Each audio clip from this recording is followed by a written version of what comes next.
Out of the Trump transition to the White House and the controversy over Pete Hegseth as the president-elect's choice to lead the Department of Defense. 3 sources tell CBS News Donald Trump may be looking to swap out Hegseth for Florida Governor Ron DeSantis. You know, Hegseth is knee-deep in allegations of past sexual and workplace misconduct. CBS News has now confirmed in 2016 Hegseth was forced to step down as head of the nonprofit Concerned Veterans for America. Staffers of that organization filed complaints accusing him of financial mismanagement, sexual misconduct, and repeated intoxication. Those are allegations Pete Hegseth continues to strongly deny. Now, despite this, Hegseth is once again on Capitol Hill today. He's meeting with Republicans trying to shore up support, leading to confirmation hearings. In fact, watch this exchange between Hegseth and CBS News congressional correspondent Nicole Killian. Have you had any conversations with the president-elect about replacing you with Governor DeSantis? I spoke to the president-elect this morning. He said, keep going, keep fighting. Behind you all the way. So you're in this all the way? Why would I back down? I've always been a fighter. I'm here for the more fighters.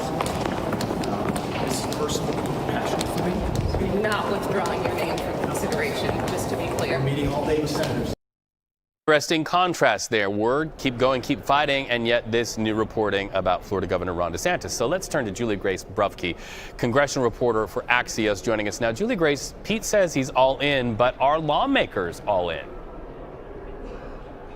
I mean, right now, he's got an uphill climb. I've talked to a number of lawmakers that have some strong concerns about these allegations of sexual misconduct, these latest business allegations, reports of drinking at Fox, the concerned coworkers. So we've heard from Susan Collins yesterday, who said she wanted an FBI vetting of him, and we've heard from some other senators that definitely aren't committed at this point. So he's up here trying to sell them, but it kind of remains to be seen whether he'll be able to flip people, and this talk of Donald Trump potentially replacing him isn't helping his cause. All right, and stay with us because we want to play this, and then I'll ask you about this on the other side. Senator Josh Hawley was just asked about Pete Hegseth. This is what he had to say. Do you think that someone who has been accused of all these misconduct, allegations, sexual misconduct, sexual assault, drinking on the job, should be Secretary of Defense? Well, a couple of things there, Manu. Number one, I've long said that the answer for this, I've seen those accusations. He denies, I think, all of it. But that's what we have the confirmation process for. Take the oath, can answer these questions. I've been saying since he's been nominated, let's give him a shot.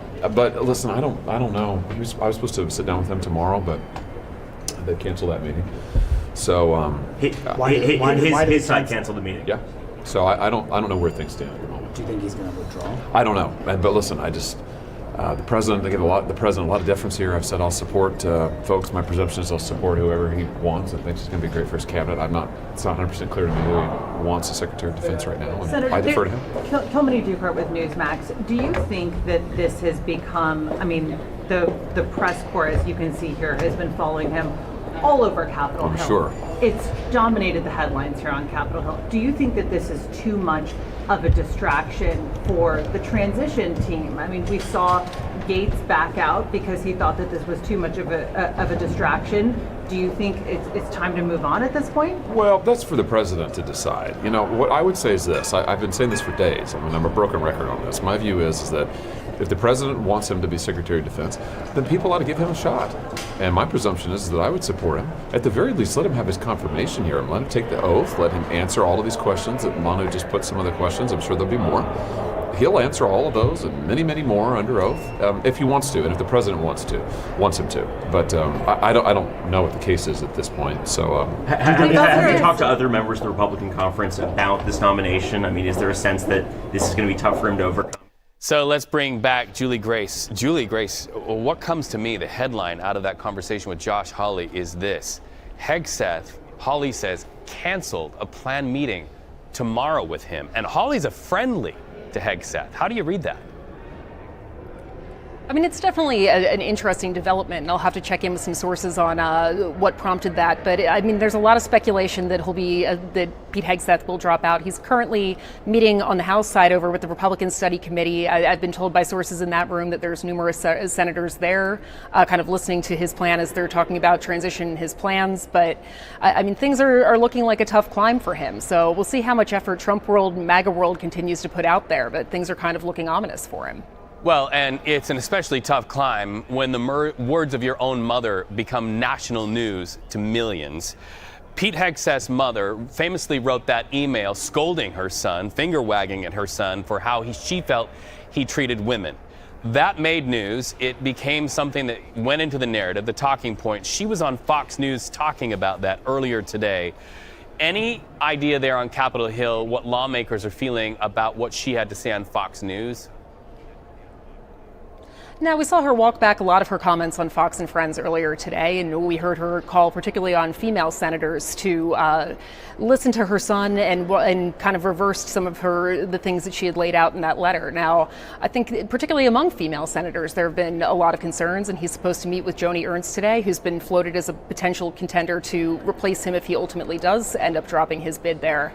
But I think he's going to in for some tough conversations, and a lot of these senators would like answers, but are saying that they're trying to remain open-minded to what he has to say in his defenses. You know, you can't be on Capitol Hill without hearing another name today, and that is Florida Governor Ron DeSantis. Is there a sense among lawmakers that he would be a safer pick, an easier bet to get through confirmation hearings? No, he may have an easier time with the confirmation hearings. He's run for president. Oppo is. All right, so we just lost Juliegrace Brufke there, and you can see Jan Crawford is getting queued up to talk to me outside the Supreme Court. But again, here's your headline. Pete Hegseth is on some pretty big quicksand today. Confirmation that President-elect Donald Trump may be making a pivot where Hegseth is concerned as his choice to lead the Department of Defense, and word now being floated that very much possible that the pick could be Florida Governor Ron DeSantis.